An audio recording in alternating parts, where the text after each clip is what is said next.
Hello and welcome to another episode of Literary Gladiators, the show where we discuss and debate literature in all of its forms. If it's written work, it's game. Let's meet the panel. I'm Cara. I'm Maya. I'm Renny. And I'm Josh. Renny, it is very nice to have you back on the panel. This is your very first Zoom discussion, so we're really intrigued to have you on board. Zoom, although off and on all year we've been Zooming. I learned how to use WebEx for Ocean County College, a Google Classroom for Tom's River.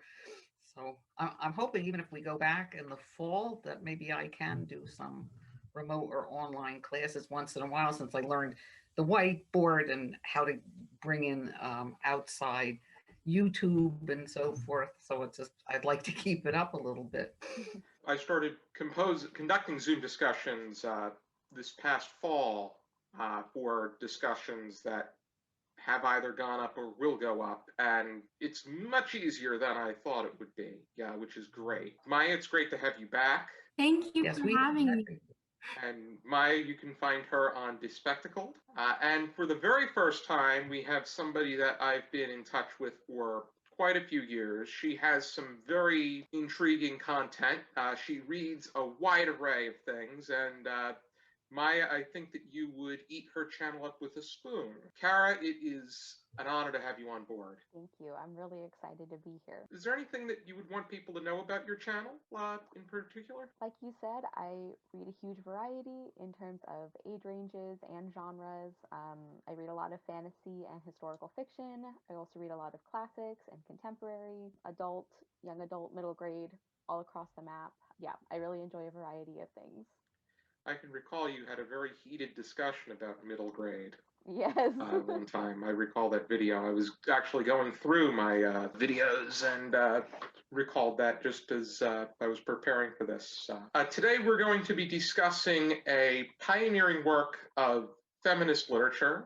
You can find it in a nice handful of anthologies. I've had it in at least 3 of my books. There's a 4th one, but I left it at home because all it had was the story. But we're going to be discussing The Yellow Wallpaper by Charlotte Perkins Gilman. Mine is in the Introductory to Literature in the college class. That's what they use for English too? Yes. That's the one I left home. The discussion starter that I have for this short story is The Yellow Wallpaper was published in the New England magazine in 1892 and is often viewed as a pioneer in feminist literature. It has since been frequently anthologized and studied. What would you consider to be the chief feminist argument within this piece? Do you believe there are other arguments that are non-feminist that can be made about this short work? And if so, what are they? Well, I'm going to throw a ringer in here because this was not in the Norton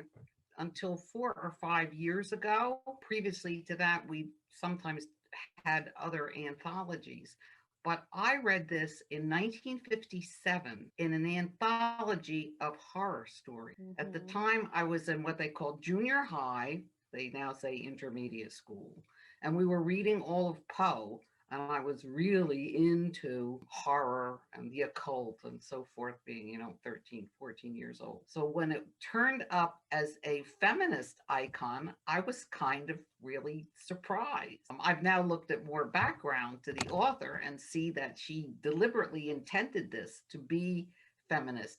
But maybe because of the 50s after World War II, when the motto became a woman's place is in the home. That actually came in the late 40s. It wasn't earlier because it was to return women. They wanted to get them out of the mines where they were working, out of the factories where they were putting tanks out in the Liberty ships in New Jersey. They were making ships in the shipyards in Hoboken so that the veterans could come back and have those positions. And so maybe they decided the feminist angle wasn't as important. They recognized the importance of the story. I tell my students one of the major reasons that this story is important is not exactly the feminist angle or the horror angle, but that the reason you have sometimes putrid greens, strange colors, solid colors in your hospitals and institutions, green, blue, beige, gray, is because of the yellow wallpaper. Comes from this short story, changed the way institutions were decorated. It definitely did change things because my Norton Anthology of American Literature, Volume C. I was reading the biography that they gave, and she wrote a follow-up responding to why she wrote the Yellow Yeah. Wallpaper. Yeah. First, I was asking myself if I could have my hands on that, that would be fantastic. And Well, we have a little paragraph of that. She herself had depressive periods.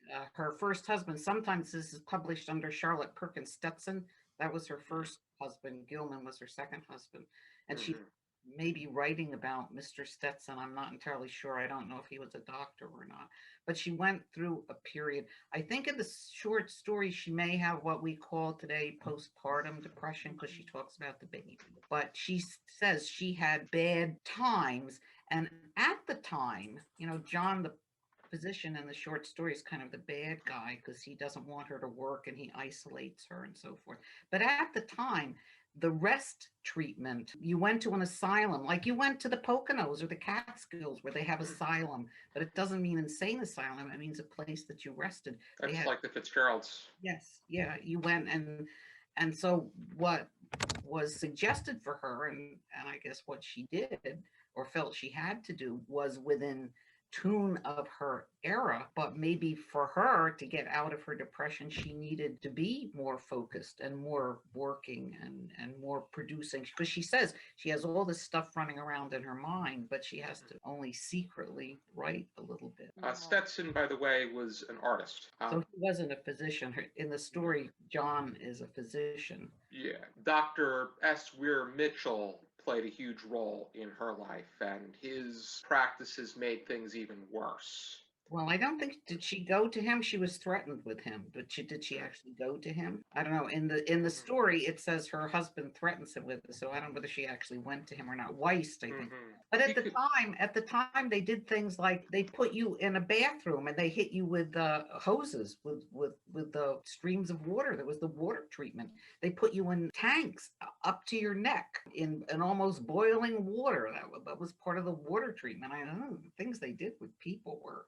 Yeah, those are outright. And not to mention that anything that women did that like disrupted people, it's like, you're hysterical. We can do whatever we want to you to make this better. I think one of the reasons that the story does fit so well into horror and feminist fiction is because when she's talking about the treatment and the way that the doctors would talk to her or her husband would talk to her, that part is not dramatized at all. Like when we see her reacting to the wallpaper and she's clearly having some kind of mental illness, I also think it's likely it would be postpartum depression. So that part is written in a very heightened way. The other stuff is just reality. Like her husband could do whatever he wanted to her. He could say, no, you're not going to see anybody, and everybody would listen because everyone just believed that like a woman's husband always had her best interests at heart and he knew what was good for her even if she didn't. And that's one of the things that I find very scary about it, is that she doesn't make that part extra scary because she doesn't have to. It's scary by itself. It's never, in that case, it's not about their best interests, it's about their best subservience. She said was in Connecticut when she wrote this, was probably a so-called progressive state at the time, although actually it was a Catholic state. It produced the Griswold 64 Supreme Court ruling that doctors could talk about contraceptives with their patients. That was the opening of privacy in the Constitution. But I know in the South, because I dated a young man in high school whose mother was 30 and she'd already been married 3 times, because she came from Alabama and she could get the age for young girls at the time of majority was 14. She could marry at 14 and leave her parents if she wanted to, but she couldn't own property unless a male either advised her or was part of the property. And there were still a tremendous amount of restrictions on young women at the time. Now, this was a southern state. That's not entirely out of sync with the Middle Ages or any other time. Well, actually, in the rest of the world today, you can go to other continents today, and women are in the same place. The whole world is not feminist. Yeah, unfortunately. Sure. I was just going to mention that something I found interesting in terms of both the horror aspect and the feminist aspect was the ending. Because in Gothic literature, it's really common for women to faint. Like that's just a common motif. And it was very subtle and small, but to have the husband faint at the end instead of the protagonist or the narrator was really entertaining for me. And I thought it was a fun poke at gender norms for the time. The fact of the matter is, he lost control, and it may not have been physical control. I mean, technically, because he fainted. The fact that the speaker was able to pick up the control by making her way through the yellow wallpaper, which, for its face value, may be seen as she's just on the other side of the paper, but to her, and what she's going through, she's broken through that. The wallpaper pretty much is symbolic of the imprisonment that she's dealing with as far as this procedure is concerned. Well, also after he faints, she says he's in the way. She has to crawl over him every time she goes around the wall. Yeah. So there's a piece that I show my students from The Simpsons. They did famously, and I have some of them. They're all from the early '90s, where they did parodies of Frankenstein and so forth. One is called The Second Story, and it's just an overall horror story. And in the bedroom, in Bart's bedroom, there is a lump going behind the wall. It's not yellow, though, it's green, but but that is the yellow wallpaper. That is the illusion. Yeah, I remember we watched some Simpsons episodes in Shakespeare class. The one I remember is the spoof of To Serve Man from Treehouse of Horror. Did anybody get anything as far as the more so the psychological arguments that are made in this piece? I think one of the more academic ways of looking at it also is that Poe was particularly forceful in developing the unreliable narrator. And I think that because of her state of mind, that some of the things that she says are not necessarily quite literally true, and we shouldn't take them entirely literally true. She's disintegrating. She's a disintegrating narrator, and I'm not sure she's entirely reliable. But I do like the progression. I like the way she goes from first really disliking the color of the wallpaper. It's a yellow that she just can't get her description about. And then she does the eyes. I guess there's flowers, it's floral. And so there's a pattern of eyes, and there's a pattern of bars, so that she is locked. There's bars on the window for real, evidently. I guess because it was a nursery, they didn't want the children flying out of the room. I read something after the first time I read this story. The thing I was reading made a reference to, well, obviously this room was not a nursery. It was used to hold a different mad woman before this. Could be, And yeah. that's why the furniture's that's why the furniture's Why the torn bed's up, and that's why there's and that's why there's like bars on the windows. And I was like, oh my goodness, like it did not even occur to me until Jane I read Eyre. that. Yes. And so reading it for the second time with that in mind, I was like, oh yeah, there's a lot of red flags here that I didn't notice the first time because I was so focused on the main character and on the wallpaper and everything. But yeah, I did not notice that. But apparently that's like, I don't want to say like universally agreed upon, but a lot of people are under the impression that that was not a nursery. It was a cell.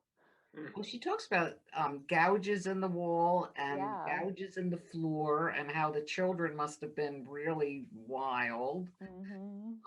And of course, it was at the very top of the house, so she was really isolated. I agree with all of that. I think it's really interesting, just the personification of the room in general. So that the wallpaper slapped you in the face and it trampled you. It just all felt very violent in such a stagnant story, which I think physically a lot of it was, but clearly psychologically a lot was happening and there were a lot of dynamics. So I really enjoyed that juxtaposition. And once you're in a certain area long enough, the way that she described it was very Wolfian as far as her environment is concerned. The smallest of images really start to stick out and take on a completely different stream of conscious or stream of thought. I thought it was interesting too how like as the story progresses, the main character goes from viewing this woman in the wallpaper as like a monster or a threat to like, oh, I have to help her get out of the wallpaper. And then by the end she's kind of both. Like she's a monster and she also like she thinks she's freed herself from the wallpaper. So I don't know if that kind of goes along with your question, Josh, about like the psychological aspect. Like I thought that was really interesting. I guess I don't know, I think you could make the argument that her changing perspective on the woman in the wallpaper is kind of like, I don't know, her changing perspective on herself or her own mental state. But it's hard to separate that from the feminist aspects for me, because the whole story is like so deeply tied into like how women were treated, like medically and everything. Well, yes, she frees the woman behind the wallpaper and frees herself, becomes that identity. And then she doesn't even care whether her husband is upset or not, because previously she didn't want to. Most of the time, well, he tells her how much he loves her and how much she means to him and blah, blah, blah. But most of the time, she doesn't want to make any waves of any kind. But there at the end, she liberated herself. Unfortunately, she's gone quite mad. But that was a thing of the 60s. There was the whole thing at the end of the 60s. The insane were the ones that were normal, and all the rest of us were the crazies. So there is that element in there also. You mean like the beatniks? No, they weren't beatniks. That's the 50s. Going back before your time, Josh. There was a Dr. Saz. I can't think of the name of the book. He was on all, that's when talk shows were invented. So he was on all the talk shows, but showing how. And that's when they closed the insane asylum so that everybody could be out in the street, be a street person, because we were locking people up against their will. Often it was against their will, probably better than being mugged and becoming a drug addict and living in a newspaper house. But on the other hand, they were not pleasant places. We closed them. States and governors and cities were happy to do so. It took it off their budget. They could spend money someplace else. So that was part of that. It was part of the civil rights movement, freeing the insane. Some of it certainly had merit. A lot of it was a bunch of garbage. Part of the reason we have some of the homeless problem today is because of those initiations and changes in politics at that time. Going back on a point that Cara had brought up, as far as the psychological standpoint is concerned, I think that this could be applied to just about anyone, where if you were to lock them in a room for a period of time because of something that they could not control or an illness of sorts, and there really was no explanation for doing so, because there was no explanation for this. It was pretty much just the context where we're, in the speaker's case, to live a domestic life and not of intellectual thought, which that's a bunch of ludicrous. Do as we tell you and surrender your ability to think about it. I could tell you, when I was first writing poetry in the 50s and 60s, way these many years ago, and I had some, what they call at the time, female problems, and saw my doctors. And I have to say, they told me at the time, well, stop writing poetry and have a baby. Oh, So you guys are used to the time you live in. You forget. Everybody says how nothing has changed and nothing is new. I got to tell you, people, lots of this is all new. We're beginning to recognize things, and we're doing our best to move forward and correct the issue. We as individuals have to be able to believe. And as far as the speaker's situation is concerned, I think that anybody that is in that position and is locked in a room out of what they call medical procedure is eventually going to lose their mind. They may not do the same thing that she did. They may respond in a similar way, maybe even in a worse way. Obviously, I'm not like a mental health professional, but it does seem counterintuitive if somebody is having obsessive thoughts or obsessive worries about something. It's like, let's take away all outside stimuli. So all you have is what's going on in your head. Like, that doesn't seem like a recipe for a good mental state. How do you think that Gilman did as far as approaching in creating a narrative of this and the flow of the story itself, making her husband a doctor, because it was semi-autobiographical, but there were some details that they changed. The story is really well constructed. And the progress she goes through, if you took a 101 psych course today, would certainly fit into descriptions of how people progress in that manner. First, she obeys her husband, then she doesn't want to disturb her husband, then she's not so concerned about her husband, and at the end she's finished with her husband. Fairly long story, considering it's just a single person. And again, it's very claustrophobic because she does go out a little bit. She talks about going out, but not much and not any prolonged period. And I'm sure when she did, she was watched. I don't think they would probably let her wander around anywhere too much. I don't know that it's a masterpiece. People refer to it as a masterpiece, but I would say it's extraordinarily important work. I think it's a good psychological study. I think that it's a stronger piece when you begin to learn more about Gilman herself and her circumstances. As far as the piece itself is concerned, well, it is good with its details and with its psychological approaches. The story itself wasn't as strong, I would say. It was more so a study. Oh, I don't know that that's so. I think it is definitely well within the framework that she was working with. She was an upper middle class woman. I mean, they could afford to rent, she calls it an estate. It was like a very expensive, isolated estate. She has a housekeeper. She has someone who takes care of the baby and has other obvious support that she wouldn't have certainly if she was a housemaid or something of that nature. The housemaid probably would not have had the luxury to go mad quite that way. She would have just thrown herself out a window someplace. For the 1890s, the description that she does give us really puts it in that time and place. It is a really good picture. It does seem narrow because of the room, but there is a broader picture to the whole milieu that she belongs to. I like the way that she kicked off, where she said, and I quote, "A colonial mansion, a hereditary estate, I would say a haunted house." Yes. That there's so much that can be explored with that. Well, that's why I said she's Yeah. not necessarily an entirely dependable narrator, and there are horror elements of some kinds in it. The things that happen to her, she's haunted by this woman. When you look from a greater perspective, it looks like she has so much, but yet it really isn't hers, given the time and place. For me, at least, it did feel like a complete story, and part of that might be that I'm a very character focused reader, so I don't really mind if there's not a lot of plot if I really get to know the character, which I think we did in a very specific part of her life. I found it extremely compelling both times that I read it, and I knew the first time I knew nothing about what the story was about. I just knew it was an important feminist short story. So the ending was a real gut punch for me. I feel like this is a very visceral story. Like it's a very intense experience because the whole time I'm reading it, it's like, and I think we talked about this a little. It's like you have to have at least a little bit of an understanding of like that time period and what things were happening because the whole time I'm reading I'm like this is what happened. It's horror but it's not fake, so I think that was one of the reasons that it did feel like a full narrative arc even though it is very short and it is a very restricted focus and setting. I feel like we got a complete picture of this character and what was happening to her, and even if we do have some questions that aren't answered about like what exactly is going on with her, how much we can trust her, I feel like Charlotte Perkins Gilman gave us the complete story that she was intending to tell, if that makes sense. Like, I don't think she was trying to tell a, like, I don't know, traditionally plotted story. I think she succeeded at what she was attempting. I agree completely.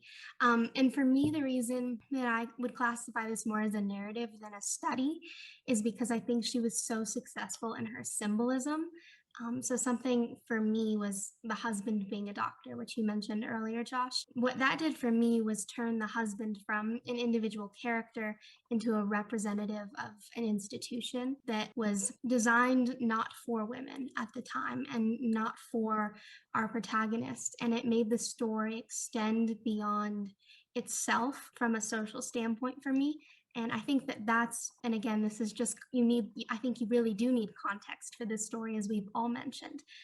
But I think with that context, it becomes much more than the sum of its parts, which I appreciated. I would say I agree with the part that the way that she symbolizes John is very much turning him into an institution, a way of thinking, and an instrument of control or a conductor of control. The way that she executes it is very narrative based, but I think that it's very reflective of what one can see in a psychological study.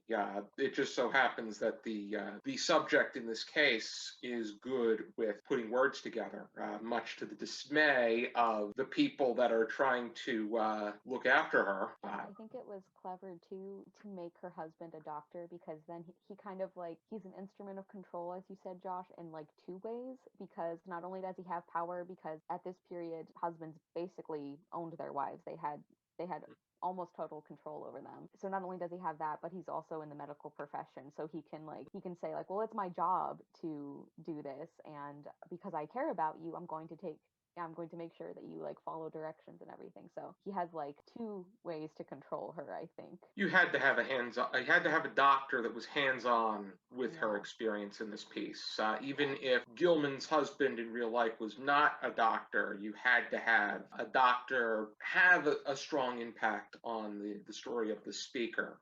And I agree with the fact that it is very difficult to argue against medicine in that way, even in today with pharmaceuticals and the cancer industry, because as far as cancer industry is concerned, we should really be looking into cyber knives and other organic eating and whatnot. I think that we can go beyond chemo and radiation. Well, they're looking at identifying the DNA of the tumor. My brother-in-law has renal tumors in his lung. He has a metastasized cancer, and that's one of the things that they're looking at. He has been very lucky in that he was diagnosed in 2015, and he's been on several different medications, one of which was extraordinarily expensive. It came from England direct. We don't make it here. There's only 8 people in the United States that have this kind of condition. It's a very orphaned situation. Yeah, they are looking at identifying. It's not going to come in his time. He will make that. But he's doing very well. He's gained weight. You have cancer and you gain weight. That's really unusual. He's doing as well as can be expected, considering he's my age. I'm actually a week older than he is and has been thriving. I'm going to see him tomorrow for the first time in a year and a half. Well, when you talk about being locked up, a lot of us have been locked up. A lot of people were locked up with their families. And we know a lot of people had very difficult times with that kind of situation, and including suicides and so forth. So yes, we are a social animal. We like to be in contact, and especially, I've seen the young children. I worked with young children in the fall that needed computer help, that didn't have anybody at home, and my own grandchildren. And the funny thing is, my granddaughter just couldn't wait to go back. And spring a year ago, my grandson had said he would go back Saturday and Sunday if he could go back to school, but he elected not to go back this spring at all. We are social, and Yes. we also like to have, I think just species in general like to have as much control of their own situation as possible. I think that was something that the speaker was craving, and especially since a lot of that, on one hand, it was naturally going to be difficult because of her gender, because of her circumstance, even more was taken away. The unfortunate thing, as far as control in medicine is concerned, is what will keep them in control and making profit as more. You don't see as much explored as far as profit in this piece. I think that there was more that Gilman wanted to touch upon as far as the speaker's situation is concerned, primarily her gender, her mental state of mind, and the period of time they were dealing with. If she were more contemporary, she would certainly, when you talk about pharmaceuticals, there's 80 million pharmaceuticals. My ex-dead husband was a manic depressive. He didn't get to Prozac. I don't know if he had lived long enough to get to Prozac, if that would have made a difference. But there are all kinds of psychochemicals available today that someone like this narrator might have had access to, and her husband as a doctor might have had some knowledge of them. But they lived at a time when you locked mad people up in the attic. And that's the unfortunate thing. The fortunate thing now is that we're moving away from that. You had, after World War II, it was the lobotomy, which... Well, yes. Well, before, yes. That started in the early 1900s. That was done to one of the Kennedys. I have to say that was not an option that we looked at. But I will say also, because I say this all the time, I'm sorry, my ex-dead husband, whom I'd loved very much at the time and have never had a relationship with anybody else since. So I don't know if that says anything about it, but I did eventually decide that my son had to grow up somehow, normally, whatever was going to happen. He was a brilliant man. He had 7 patents to his name. Very charming. If you look at Bobby Kennedy, he looked a little bit like Bobby Kennedy, but he was going mad and was not able to do much about it.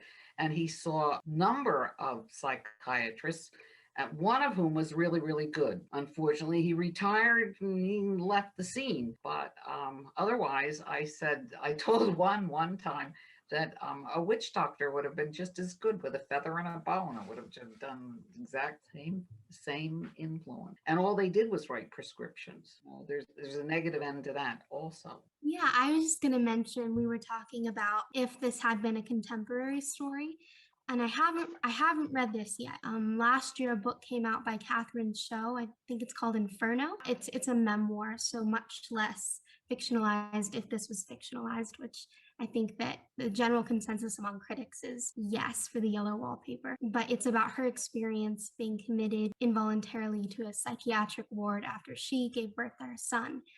So I think it would be really interesting to read that and then compare it to this and just discuss or think about how things have changed or how they haven't and how they impact women of color versus white women. And I just think that could be a really cool conversation. Mm-hmm.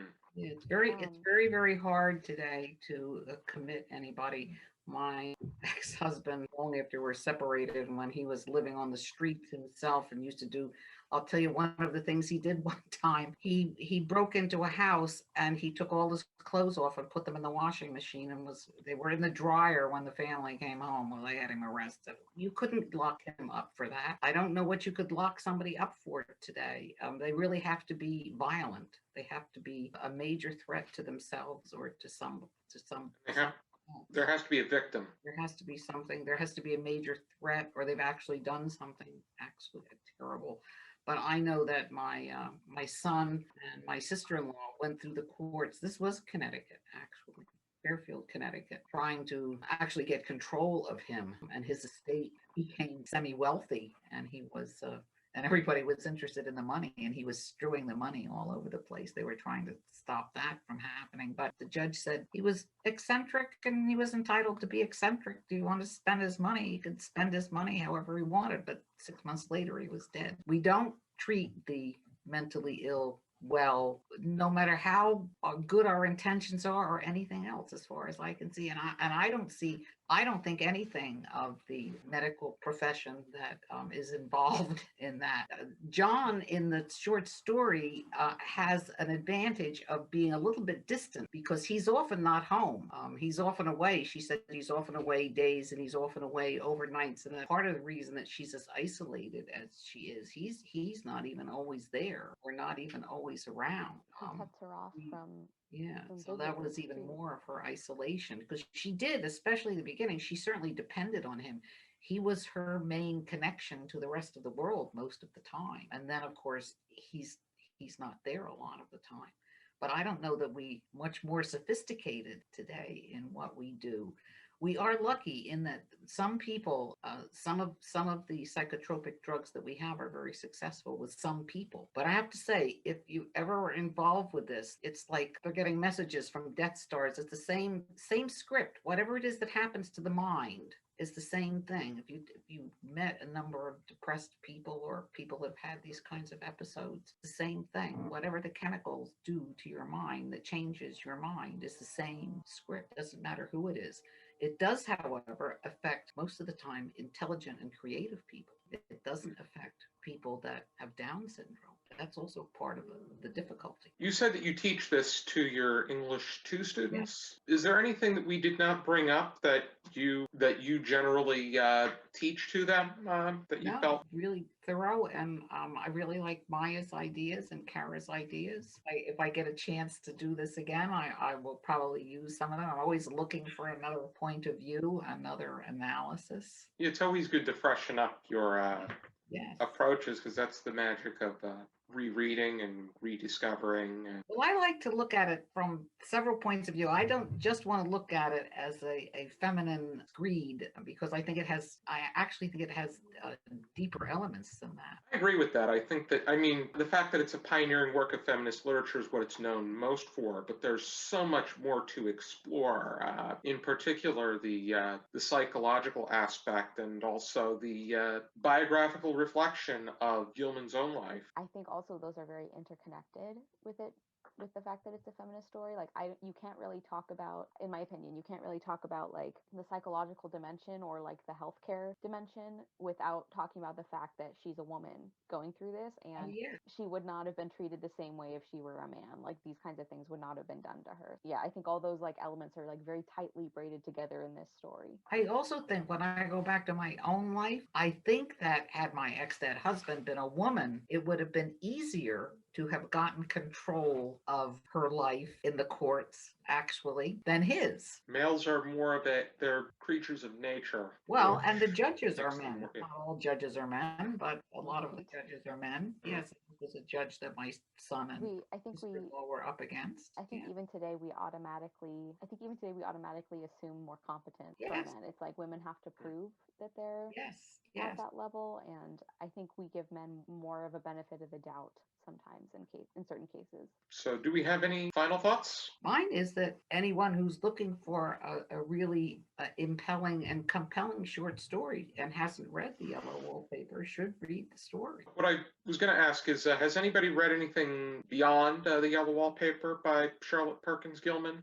No, I have never seen anything, although she wrote actually a paper on economics, women in economics. That's what brought her to acclaim, because she was relatively prosperous during her lifetime, and that was what really got her up. And then The Yellow Wallpaper was actually early. She was writing much more at the turn of the century, and she's also written some utopian novels, a lot of which explored gender role work, such as Herland. Have to check those out. Yeah, Herland has to do with this world where it's only women living in the world. It's a utopia of that nature. I think we covered a lot, which is great. I just think this is a really, really interesting text to study, both for fiction and for technical writing, and also for its non-fictional implications. I think that the greatest merit in my mind is the first, it would be the psychological, and then the feminist arguments, and then I would say the biographical, the historical, which would be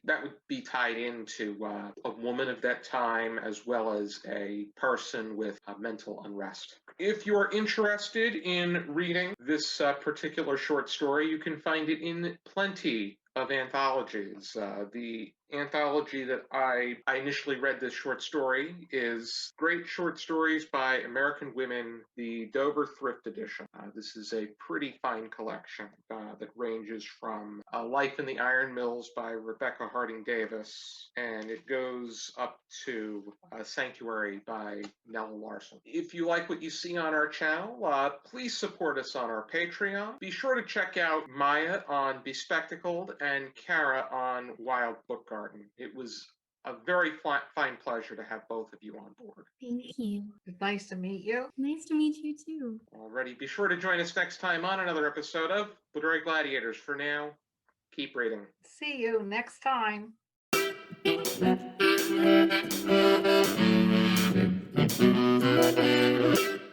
you.